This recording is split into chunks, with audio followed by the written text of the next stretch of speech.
One of the first things I noticed as a preteen, having freshly arrived from Iran to the United States, was how much sexual content there was in the media, in magazines, and especially on TV.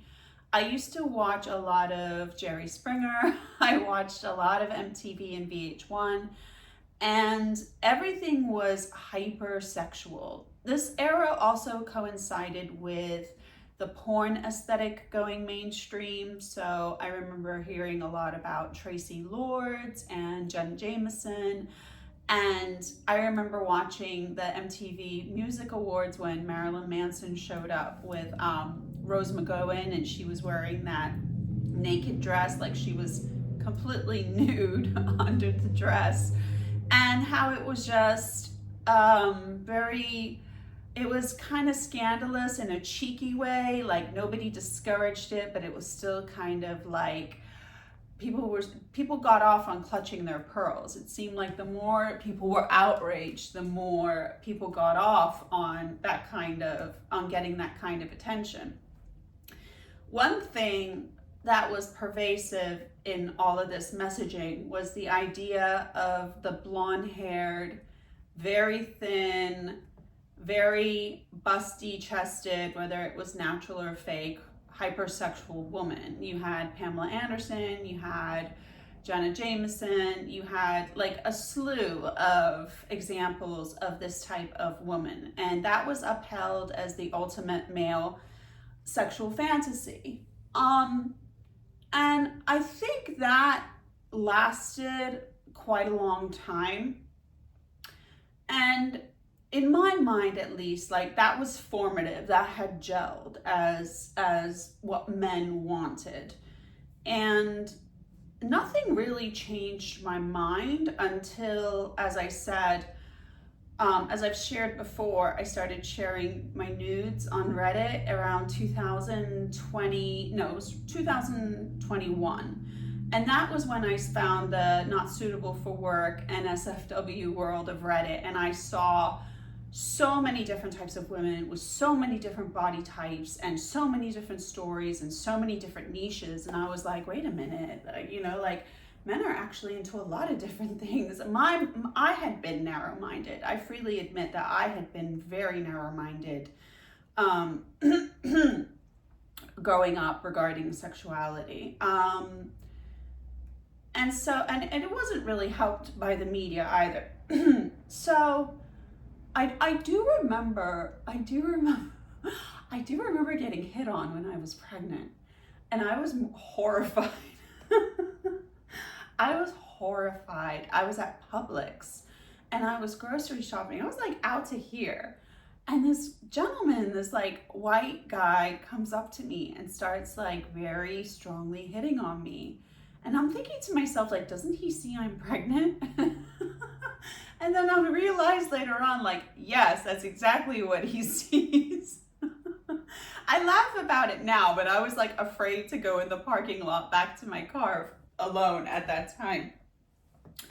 So I've been like more open-minded myself of what people find stimulating.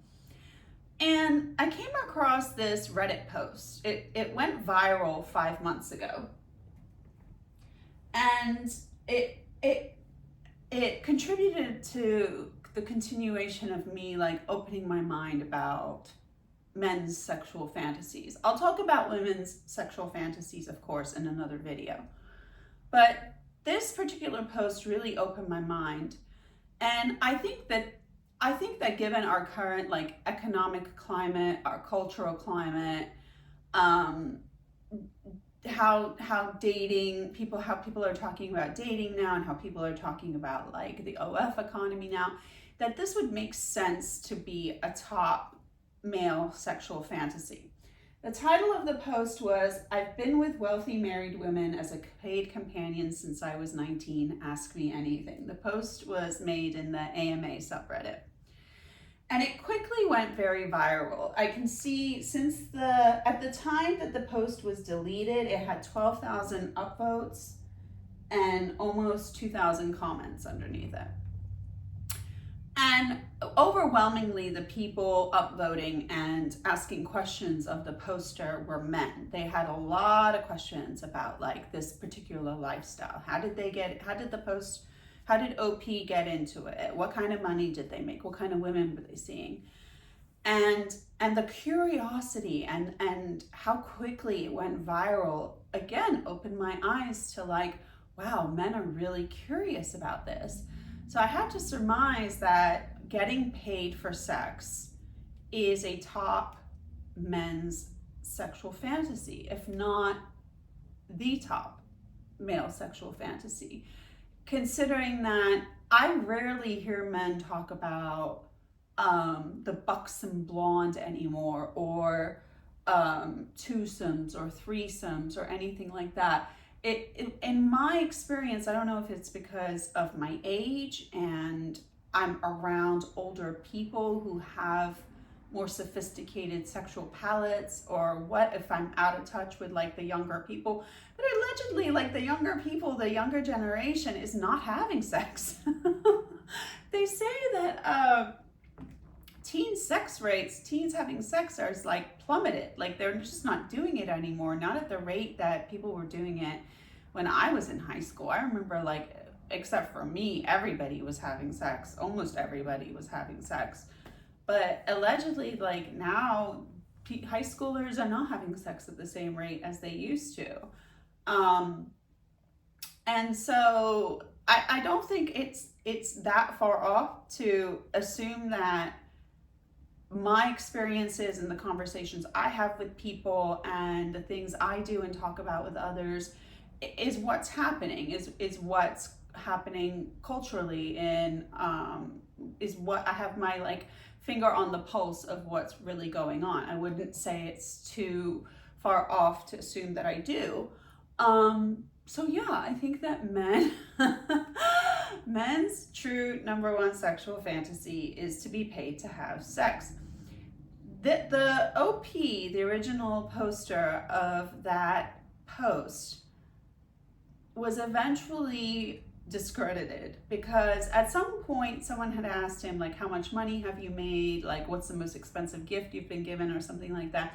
And the poster said, I was gifted like a year, make, model car. And somebody in the comments was a car aficionado, and they said, well, actually, Mercedes didn't make that model car until a few years later. And so the whole like the whole facade crumbled, and it all went, and it got deleted, and like they discredited the poster. But from my point of view, when I was following the post, it was pretty easy to tell that it was a fantasy post, because the guy said that he was like a very handsome black guy with an 8-inch dick, and he only slept with very wealthy women who flew him to Dubai and Shanghai. And I'm like, oh yeah, sure. I'm sure a male sex worker would have his choice of only like extremely attractive wealthy women who fly him to like Monaco and all these like extremely wealthy places. Sure, buddy, sure. So but the way it went viral, and the way men were asking questions about his lifestyle and how he got into the business and all this stuff, proved that there was like an intense curiosity about the subject. And so I don't blame any man for wanting to be paid for sex. It seems so easy, right? It seems just like such an easy thing. It's so natural to have sex. It would be nice to get paid for it every time you did it. Obviously, there's a lot of social stigma around that. It's look at what OF girls go through. You know, there's a tremendous amount of social stigma. And it's funny because I'm gonna go on a tangent about the OF girls. Like, there's so much chatter about OF being a scourge on society, and how like those girls will never get married and they'll never have kids. What most people don't realize is that most OF content creators who are creating explicit triple X pornography are doing so with their husbands or boyfriends. Like they already have a partner. That's who they're making their content with. Like a content creator on OF, if she's having sex on camera, is usually doing so with like one, two, maybe three people max. Because take it from me as an OF creator myself, it's very difficult to find men who can in this industry. Like, sure, there's a lot of people who fantasize about it, and I've been approached by men like, oh, I want to be, can we create content together? But being able to actually come through and do that kind of work is very difficult. It's not an easy job. And even more so for men. It looks easy, it's not easy, and that factor contributes to its allure as a fantasy. So it's funny how much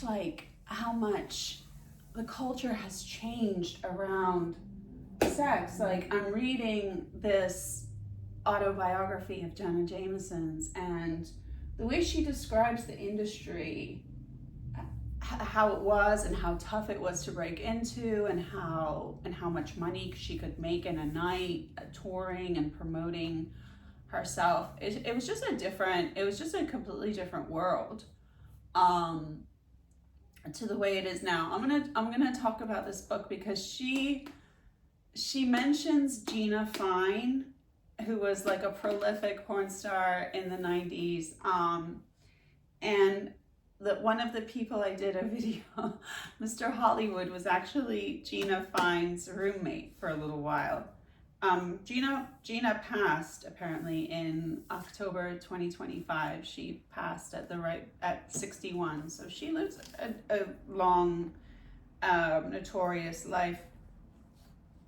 But it's just a really interesting era to read about and to observe how much has changed.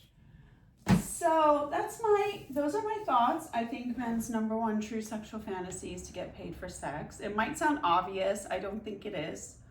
Let me know your thoughts down below. Let me know.